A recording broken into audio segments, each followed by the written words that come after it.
जब साले को मालूम नहीं था तो कैसे बिक रहे थे? तो थाना पुलिस को मालूम नहीं, रेली पकड़ रहा है तो दारू बिक रहा है यहाँ पे। जा रहा है वहां पे कोई भी केस देखिए आप कि जो भी अस्पताल गया है सदर बच के नहीं आया है।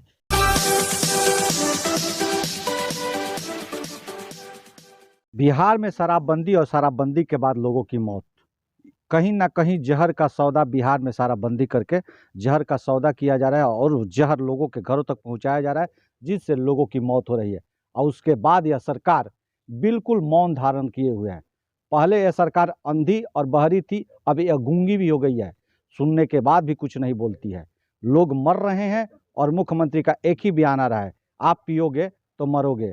अब आप सोच लीजिए कि बिहार की जिम्मेवारी जिसके कंधे पे है वह किस तरह से जवाब दे रहा है। उन लोगों को सांत्वना देने के बजाय, उन लोगों पे कार्रवाई करने के बजाय उल्टा स्टंट कस रहा है कि पियोगे तो मरोगे। हमारे साथ मौजूद हैं जिनके परिवार के एक व्यक्ति की जहरीली शराब पीने से मौत हो गई है। मौत नहीं बल्कि जहरीली शराब पिलाकर उन्हें मार दी गई है, सीधा सीधा कहा जाए तो। अब उसके बाद अगर सरकार की व्यवस्था होती तो शायद उन्हें बचा लिया जाता, लेकिन उससे भी बड़ा अस्पताल पे सवाल उठता है, जहां ये ले गए वहां पे कुछ भी मौजूद नहीं था। बताइए कैसे घटना घटी? घटना 12 तारीख को रात की हुई। 12 तारीख की रात की हुई घटना। कहीं पार्टी किए हुए थे हम लोग, 13 को लेके गए मसरख अस्पताल में। मसरख अस्पताल में ले जाने के बाद देख वहाँ कोई डॉक्टर नहीं था, एक कंपाउंडर था। वो इंजेक्शन दे के तुरंत बोलता है कि रेफर कर दिए सदर अस्पताल, आप सदर अस्पताल लेके जाइए। फिर मैंने बोला कि अगर सदर अस्पताल लेके जाना है तो मुझे एम्बुलेंस दिया जाए। एम्बुलेंस के लिए 102 पर भी कॉल किया, वहाँ भी किया, कहीं नहीं मिला। फिर मुझे बोला गया कि 1 घंटे बाद आपका एम्बुलेंस मिलेगा। वहाँ पेशेंट छटपटा रहा था और 2 घंटे के बाद भी एम्बुलेंस नहीं मिली। फिर मैं अपने प्राइवेट गाड़ी से लेके सदर अस्पताल गया। सदर अस्पताल लेके जाने के बाद पेशेंट के साथ ऐसा व्यवहार किया जाता है कि कोई डॉक्टर, कोई सुविधा नहीं। उसके बाद बोला जाता है कि आप डेटॉल लेके आओ, कॉटन लेके आओ, ये लेके आओ और सिरिंज लेके आओ। कोई व्यवस्था नहीं। पेशेंट को डरवा के उसके जबरदस्ती नोजल घुसा जाता है नाक में। ऐसा किया जाता है कहीं इलाज। और दम तोड़ दिया, मेरे आंखों के सामने मेरा भाई दम तोड़ दिया। ये बताइए कि यहाँ अस्पताल में लगे तो आपको डॉक्टर मिला कि कंपाउंडर मिला? कोई डॉक्टर था ही नहीं, सब कंपाउंडर थे। और एक डॉक्टर जो था सदर अस्पताल में, उसने तो हाथ भी नहीं लगाया, हाथ तक नहीं लगाया। वो दूर से बैठ खड़ा होकर देख रहा था।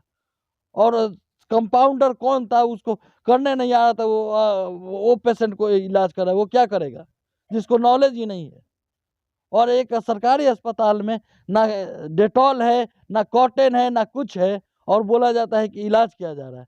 वहाँ पे कोई भी केस देखिए आप कि जो भी अस्पताल गया है सदर बच के नहीं आया है, एक भी केस सफल नहीं हुआ है। तो ये देखिए साफ साफ बता रहे हैं कि जहाँ पे हम लोग गए वहां पर डॉक्टर नहीं था, बल्कि कंपाउंडर डॉक्टर बन के इलाज कर रहा था और सीधा सीधा रेफर कर रहा था। आप सोच लीजिए कि बिहार की व्यवस्था, एक व्यवस्था पर सवाल उठाए, मेडिकल व्यवस्था जिससे लोगों की जान बचाई जा रही है, वो व्यवस्था खत्म है। और उस व्यवस्था पर यहाँ पे इलाज किया जा रहा था और वहाँ पे कंपाउंडर लोगों को रेफर कर रहा था। कोई सुविधा नहीं थी, बल्कि सीधा सीधा कहा जाए कि वहाँ से मौत के मुंह में भेजने का व्यवस्था किया जा रहा था। ये वहाँ पे कोई व्यवस्था नहीं थी। मसरक हॉस्पिटल का है कि रेफर टू सदर अस्पताल, सदर अस्पताल का व्यवस्था है कि रेफर टू पीएमसीएच।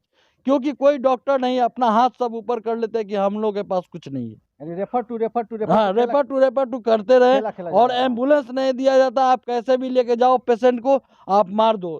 सारे पेशेंट को मार दिया गया है वहाँ पे। तो देखिए बता रहे हैं कि शराबबंदी है, शराबबंदी के बाद जिस तरह से जहरीली शराब लोगों तक पहुंची और उसके बाद जो स्थिति बिगड़ी और उसके बाद जो मेडिकल व्यवस्था है उसका पोल किस तरह खुला। मेडिकल व्यवस्था में refer to refer to refer तब तक खेला गया जब तक लोगों की मौत नहीं हो गई। और उसके बाद नीतीश कुमार कह रहे हैं कि पियोगे तो मरोगे। यानी सीधा सीधा नीतीश कुमार का सवाल है कि मेरे जिद के आगे चाहे पूरा बिहार कुर्बान हो जाए, लेकिन बिहार में शराबबंदी रहेगी और शराबबंदी रहेगी और शराबबंदी के तहत जो भी शराब पिएगा वो मरेगा। मौत के मुंह में डालने को लेकर सरकार आतुर है, लेकिन शराबबंदी पर सरकार समीक्षा करने को नहीं तैयार है। हमारे साथ मौजूद है इनके एक और भाई। बताइए आप क्या कहना चाहते हैं आपके भाई की मौत? मत पूछे तो अच्छा रहेगा। जब साले को मालूम नहीं था तो कैसे बिक रहे थे? तो थाना पुलिस को मालूम नहीं डेली पकड़ रहा है तो दारू बिक रहा है यहाँ पे, बिक रहा है तब ना लोग पी रहा है। आज तो मर गया तो सब दिख रहा है, हैं? नीतीश को मालूम नहीं है सब थाना पुलिस क्या कर रहा है, वही बेचवा रहा है, क्या कर रहा है, सब जगह बिक रहा है। आज से नहीं बहुत दिन से पकड़ा रहा है, सब पैसा ले रहा है, घूस ले रहा है, तो सब कहाँ जा रहा है सब? हाँ, आज मर गया तो दिख रहा है जो मर गया मर गया, सब वही बेचवा रहा है। नीतीश का सब चाल है, सब वो दोनों काम कर रहा है, बंद भी किया है और बेचवा भी रहा है, पैसा भी खा रहा है साला। उसको नौकरी तो कुर्सी छोड़ देना चाहिए, सही यही होगा। कोई किसी को जुर्माना नहीं चाहिए, किसी घर को नहीं चाहिए, उन लोगों को कुर्सी छोड़ दे, सब ठीक हो जाएगा यहाँ पे। तो देखिए लोग कह रहे हैं कि हम लोग को मुआवजा नहीं चाहिए, हम लोग को नौकरी नहीं चाहिए। यह शराब जो बिक रहा है, सीधा सीधा लोग आरोप लगा रहे हैं कि नीतीश कुमार बिकवा रहे हैं, नीतीश कुमार के लोग बिकवा रहे हैं, ये पैसा नीतीश कुमार के पास जा रहा है और नीतीश कुमार ही जो ये नाटक रचे हुए हैं उसके मुख्य निर्देशक हैं। लोगों का आरोप है कि नीतीश कुमार अगर चाहते तो ये जहरीली शराब से मौत नहीं होती, इतने लोग परेशान नहीं होते। हमें नौकरी नहीं चाहिए, हमें मुआवजा नहीं चाहिए, बल्कि जिसके चलते यह घटना घटी है उसको सरकार सजा देने का काम करे। अगर नीतीश कुमार से बिहार नहीं संभल रहा है तो लोग कह रहे हैं कि नीतीश कुमार बिहार छोड़ दें और दूसरे के हाथ में बिहार सौंप दे, जो बिहार को संभाले। कम से कम जो मौतें हो रही है इस मौतों से लोगों को बचा सके। ऐसे ही बने रहिए हमारे साथ खबरों के लिए। जय हिंद, जय भारत।